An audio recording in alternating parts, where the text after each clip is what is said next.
Sherobod tumanidagi 42-sonli o'rta ta'lim maktabida Jasorat maktabi sinfi o'quvchilarining qasamyodi qabul qilish marosimi bo'lib o'tdi. Tashkil etilgan tadbirda tuman hokimligi va tegishli boshqarma va tashkilotlar vakillari hamda ota-onalar ishtirok etishdi.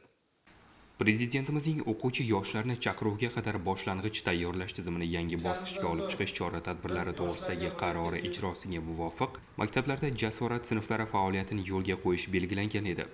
Sherobod tumanidagi maktabgacha va maktab ta'limi bo'limiga qarashli 42-sonli maktabda ushbu sinf namunali tarzda tashkil etildi.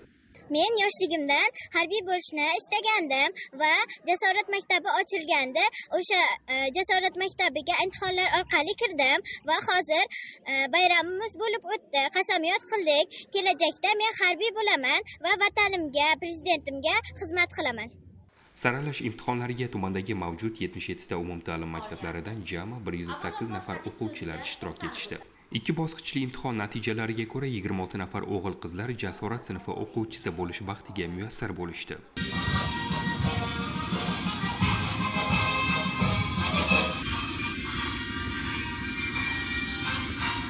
Tadbirda so'zga chiqqanlar Jasorat sinfi o'quvchilari va ularning ota-onalarini samimiy muborakbod etishdi. Shuningdek, mamlakatimizda bolalarning ta'lim-tarbiya olishlari uchun yaratib berilayotgan keng ko'lamli imkoniyatlarga to'xtalib o'tishdi. Shundan so'ng ertamiz egalari qasamyod qabul qilishdi. Men Termurod Shahzod Jasorat maktab o'qishiga qabul qilinar ekanman. Ota-onam, ustozlarim va sinfdoshlarim oldida xalqimning vatanparvar farzandi bo'lishda, maktab nizomini qadrlashda, ustozlarim talablarini bajarishga, tartib nizomga qat'iy rioya qilishga, har qanday holatda Jasorat maktabi o'quvchisi nomiga munosib bo'lishda, o'qishda, sportda va odob-axloqda sinfdoshlarimga o'rnak bo'lishda, o'zaro muloqotda kamtar, vazmin, saboq-toqatli bo'lishda, vatanning tarixiy ajdodlarim, urf-odatlarini o'rganishda, o'qishni a'lo baholarga topshirib, vatanimga, ona xalqimga, prezidentimga bilimli, sadoqatli, mard farzand bo'lishga va'da beraman. Mana shu maktabni o'zi ochilishi haqidagi xabarni eshitganimizda biz juda ham xursand bo'lgandik. Chunki bu bizni orzuyimiz edi, o'sha farzandimiz o'z vatan sarhadlarini jonini fido qiladigan darajada himoya qilishini dadasi bilan o'zi doim o'ylab yurardik. Bu xabarni eshitib shunchalar xursand bo'ldik. Bu narsa har bir ota-onaning orzusi bo'lsa kerak menimcha.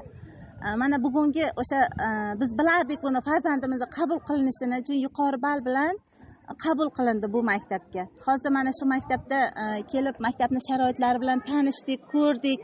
Juda bir yuqori malakali ustozlar bularga ta'lim-tarbiya beryapti.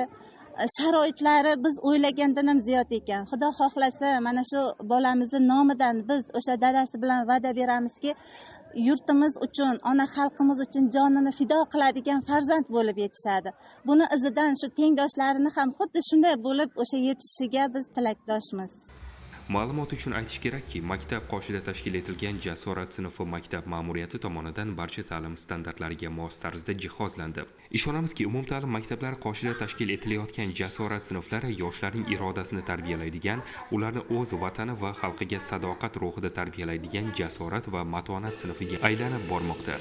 Bu esa yigit qizlarimizning harbiy xizmatga, boshqacha aytganda el-yurt tinchligi va osoyishtaligi, osmonimiz musaffoligi, sarhadlarimiz daxlsizligini ta'minlashga bo'lgan qiziqishi va intilishini ortishiga zamin yaratmoqda.